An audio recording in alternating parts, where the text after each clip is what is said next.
नमस्कार, मैं हूं अमित पालित। नरेंद्र मोदी की पार्टी के पास एक हाथ में मंडल है और दूसरे हाथ में कमंडल है। और अभी तो 2024 के चुनाव के लिए मोदी की पार्टी शुरू हुई है। चुनाव फरवरी में से पहले हफ्ते में बड़ा प्लान आने वाला है। तो 22 तारीख को राम मंदिर में भगवान राम का प्राण प्रतिष्ठा और 23 तारीख को नरेंद्र मोदी ने इंडिया अलायंस के हाथ से जाति का मुद्दा झटका। अब मोदी विरोधियों के पास कोई बड़ा मुद्दा बचा नहीं है और अभी तो यह बात आधी है। पूरी बात आप जब सुनेंगे इस रिपोर्ट के जरिए तो चौंक जाएंगे। नरेंद्र मोदी का एक कदम, इंडी अलायंस खत्म। कैसे? राहुल का आज का स्टॉप असम, अगला स्टॉप बंगाल, फिर बिहार, मगर उससे पहले ही इंडी अलायंस पर फुल स्टॉप। कैसे? सबसे पहले मोदी का एक कदम, इंडी अलायंस खत्म।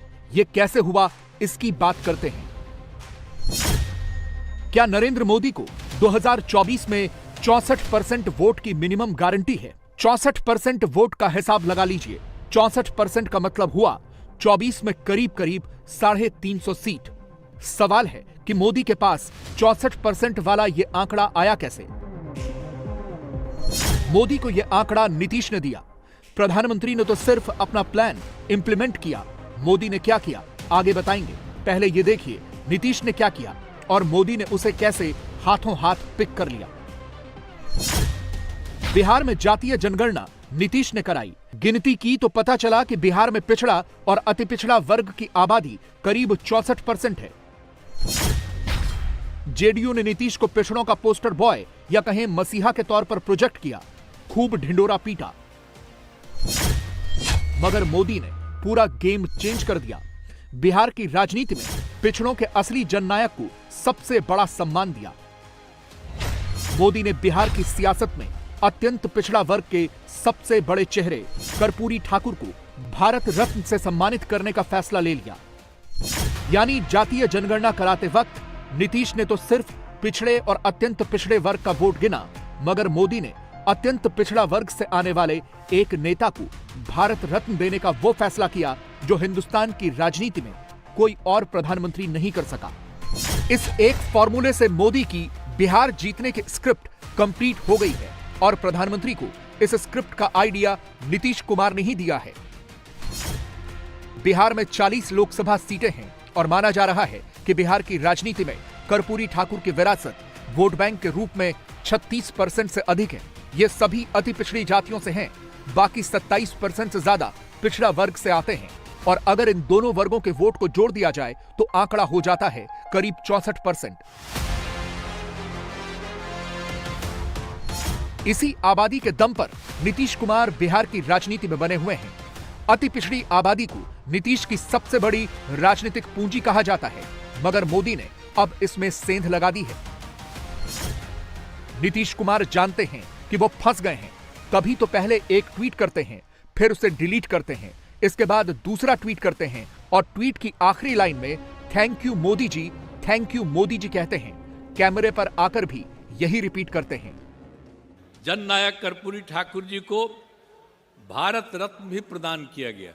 हर साल, पहले कांग्रेस की सरकार या और की सरकार, बाद में अभी जो सरकार है, इन सब लोगों को हम अनुरोध करते रहे, लिखते रहे कि भाई जननायक कर्पूरी ठाकुर जी का भारत रत्न प्रदान किया जाए। अभी लोग नहीं करते थे, लेकिन कल कर दिया है तो मुझे खुशी है। मैं इसके लिए केंद्र सरकार को और प्रधानमंत्री जी को भी मैं बधाई देता हूं कि उन्होंने स्वीकार कर लिया। रामनाथ ठाकुर जी को भी फोन कर दिए प्रधानमंत्री जी, तो हमको सब यही फोन किए हैं, तो हमको तो खुशी है। हमको तो फोन नहीं किए हैं, लेकिन सब प्रेस के माध्यम से हम भी उनको बधाई दे देते हैं कि इतने दिनों से हम लोग मांग कर रहे थे। आप ये सब चीज मत कहिएगा कि हम लोगों की मांग थी, आप खुद दे कहिएगा कि वही कर दिए हैं, लेकिन तब भी आपको हम बधाई देते हैं। आपको शायद अपने कानों पर यकीन न हो, लेकिन नीतीश कुमार आज मोदी के लिए सब कुछ अच्छा अच्छा ही कह रहे हैं और इसके पीछे नीतीश का सियासी कैलकुलेशन नहीं, मजबूरी है। उस मजबूरी को समझने के लिए आपको कुछ आंकड़े देखने होंगे। 14 और 19 के लोकसभा चुनावों के पैटर्न से पता चलता है कि बिहार में पिछड़ा और अति पिछड़ा वर्ग का वोटर बीजेपी की तरफ शिफ्ट हुआ है। उदाहरण के तौर पर 14 के चुनाव में बीजेपी को 21% अपर ओबीसी और 52% लोअर ओबीसी का वोट मिला, जबकि नीतीश की पार्टी को 14% अपर ओबीसी और 18% लोअर ओबीसी का वोट मिला। नोट करने वाली बात यह है कि 2014 के चुनाव में नीतीश कुमार एनडीए का हिस्सा नहीं थे, मगर 19 के चुनाव में नीतीश कुमार की पार्टी मोदी के साथ मिलकर एनडीए के बैनर तले चुनाव लड़ी। नतीजा यह हुआ कि नीतीश मोदी को मिलाकर बिहार की 40 लोकसभा सीटों पर 2019 में एनडीए को 42% अपर ओबीसी और 75% लोअर ओबीसी के वोट मिले। इसी पैटर्न पर 2015 विधानसभा चुनाव का डेटा भी देखिए। तब आरजेडी जेडीयू ने मिलकर चुनाव लड़ा, बावजूद इसके नीतीश लालू की जोड़ी को सिर्फ 35% लोअर ओबीसी के वोट मिले, जबकि बीजेपी अलायंस को 42% लोअर ओबीसी के वोट मिले।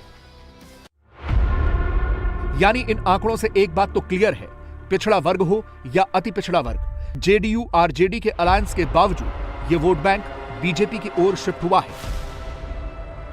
और मोदी ने सही समय पर सही फैसला लेते हुए अति पिछड़ा वर्ग के सबसे बड़े नेता कर्पूरी ठाकुर को भारत रत्न देने का फैसला लेकर बिहार में इंडी अलायंस को क्लीन बोल्ड कर दिया है। देश ने एक बड़ा निर्णय लिया है। ये निर्णय है जननायक कर्पूरी ठाकुर जी को भारत रत्न देने का। आज की युवा पीढ़ी के लिए कर्पूरी ठाकुर जी के बारे में जानना, उनके जीवन से सीखना बहुत जरूरी है।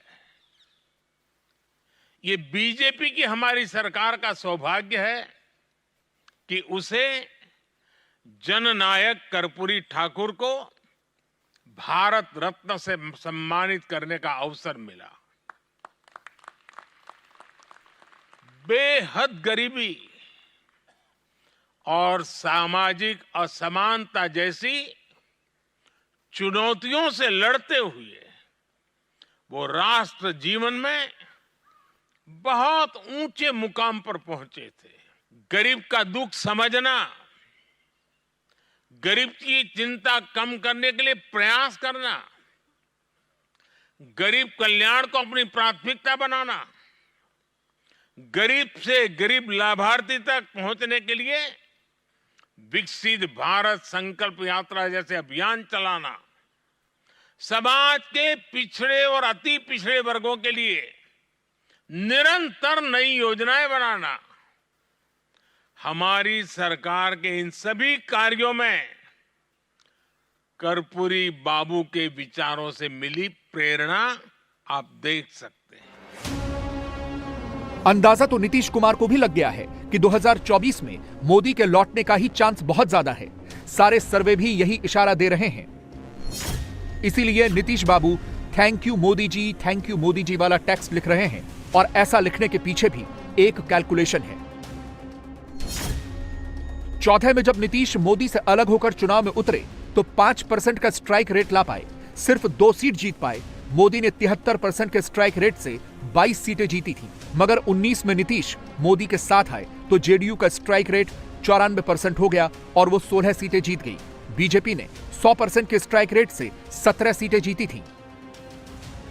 नीतीश कुमार को पता है कि ओबीसी और ईबीसी वर्ग के वोट बैंक के लिए कर्पूरी ठाकुर सबसे बड़ा नाम है,